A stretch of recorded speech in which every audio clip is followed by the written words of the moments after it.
কুরবানির গরু কিনছেন নাকি? আমি কি তোমাদের মতো তো নিষ্ঠুর মানুষ? আমি অনেক লিবারেল। আমরা নিষ্ঠুর মানুষ? জি, নিষ্ঠুর ভাবে তোমরা প্রাণী এটা কি কোনো মানুষের কাজ হতে পারে? মাংস খাওয়া তো মানুষেরই কাজ। জি না, এটা অমানবিক, মানুষের সাথে এটা যায় না। এটা অবশ্যই মানবিক, আর মানুষের সাথেও এটা যায়। মাংসাশী প্রাণীর সাথে মানুষের গঠন প্রক্রিয়া অনেকটাই মিলে যায়।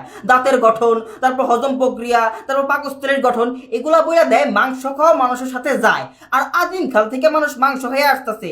আর আমিষের অভাব এই গাছ লতা পাতায় জীবনে মিটবে না, মাংস লাগবে। আসছে নিষ্ঠুর মানুষের আবার কত যুক্তি। আচ্ছা, আপনি তো মাংস খাওয়ার পক্ষে না উদ্ভিদ খাওয়ার পক্ষে, কিন্তু উদ্ভিদেরও তো প্রাণ আছে, তাদেরও তো কষ্ট হয়। কথা ঘুরাইও না, বিবর্তনবাদ বুঝো। একটা প্রাণী থেকে আমরা সবাই আসছি। আমরা বাই চান্স একটু উন্নত হয়ে গেছি, এই জন্য আমরা মানুষ হইছি। কিন্তু গরুর সাথে কিন্তু আমাদের 80% ডিএনএ এর মিল আছে, বুঝছো? একদিন তো গরু আমাদের থেকে বেশি উন্নত হয়ে যাবে, তখন গরু আমাদেরকে খাবে, তখন তোমার কেমন লাগবে? হ্যাঁ, এটা কেমন যুক্তি? মাছির সাথেও তো আমাদের 75% মিলে।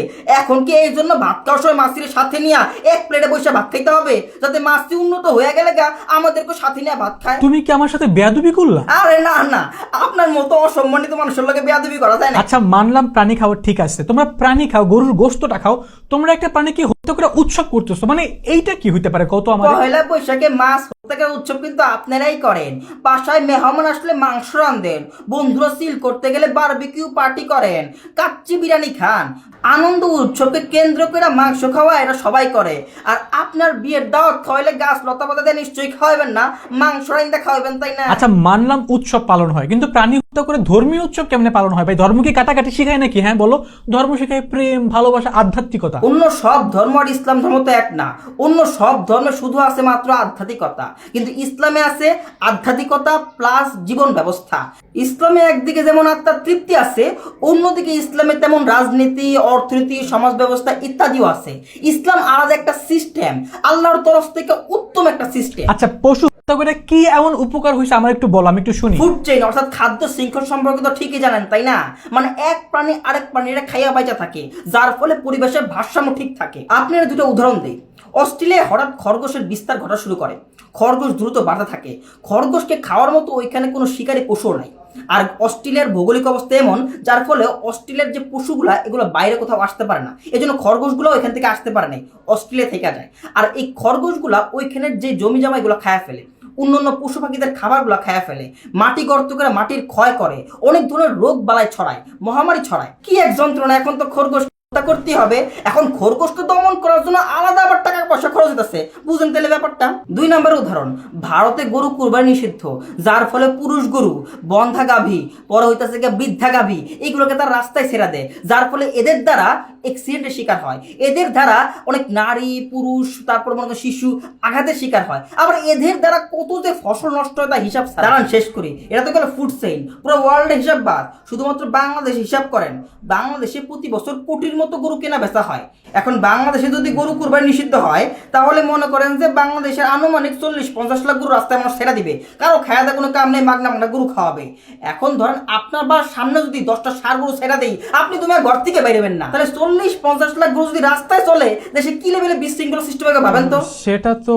তার উপর পশুপ্রেম তো ওইটাই, যখন একটা পশুর আদর যত্ন করা হয়। রাস্তায় ছাইড়া দেওয়া পশুরা কি আদর যত্ন পায়?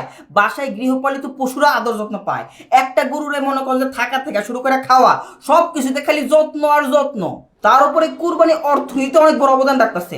প্রতি বছর কুরবানিকে কেন্দ্র করে 50,000 কোটি টাকার মতো লেনদেন হয়। চামড়া থেকে মনে করেন যে $20 বিলিয়ন মতো মনে করেন যে ইনকাম হয়। তারপরে কুরবানি কেন্দ্র করে কতগুলো বিজনেস হয়েছে, অনেকের ইনকাম সোর্স হইতেছে, অর্থনীতি সচল থাকতেছে।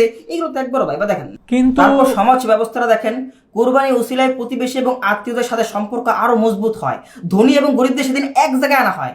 গরিব এবং ধনীদের পাশে সেদিন এক খাবার রান্না হয়। গরিবরা বছরে একবার হইলেও তাদের প্রিয় খাবারটা খাইতে পারে।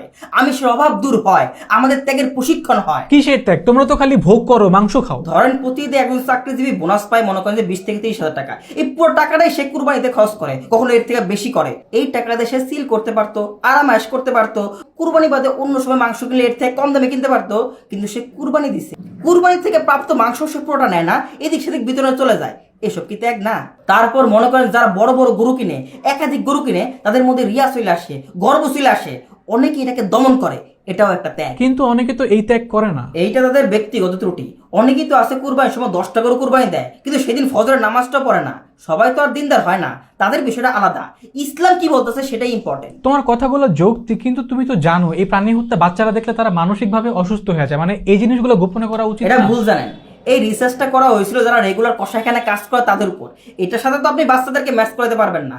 বাচ্চাদের এই ক্ষেত্রে কিছুই হয় না। এই সম্পর্কে আপনি তথ্যবহুল যৌক্তিক লেখা পাবেন। কিন্তু গরুকে এভাবে মারলে তো তার বেশি কষ্ট হয়, আর দেখতেও তো ভয়ঙ্কর লাগে। বিদেশিদের মতো করলে হয় না? এটাও ভুল জানেন।